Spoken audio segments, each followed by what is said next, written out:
بسم اللہ الرحمن الرحیم۔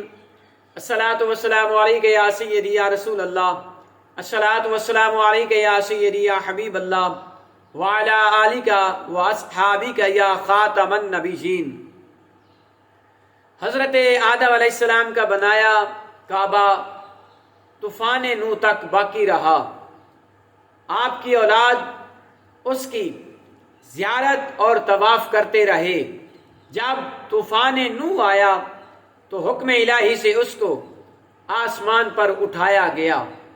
طوفان کے ختم ہونے کے بعد بیت اللہ شریف کا مقام محض ایک سرخ ٹیلا رہ گیا، اور لوگ آتے اور اس کا طواف کر کے چلے جاتے، یہاں تک کہ اللہ تعالیٰ کے پیارے خلیل حضرت سیدنا ابراہیم علیہ السلام کا زمان بابرکت نشان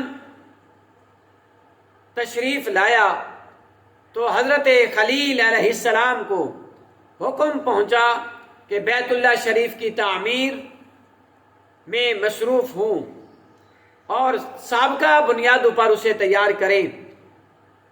طوفان نوح کی وجہ سے تمام بنیادیں منہدم اور معدوم ہو چکی تھیں، اس لیے حضرت جبرائیل علیہ السلام تشریف لائے اور جگہ کا تعین کیا، اور جہاں پر پہلے بیت اللہ شریف تھا، ایک روایت میں ہے کہ بادل بھیجا گیا، جہاں تک کہ اس کا سایہ ہوگا وہاں تک بیت اللہ شریف کی حد ہوگی۔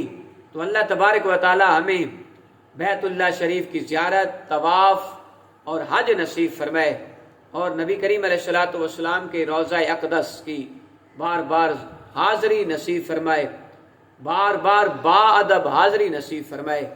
آمین ثم آمین۔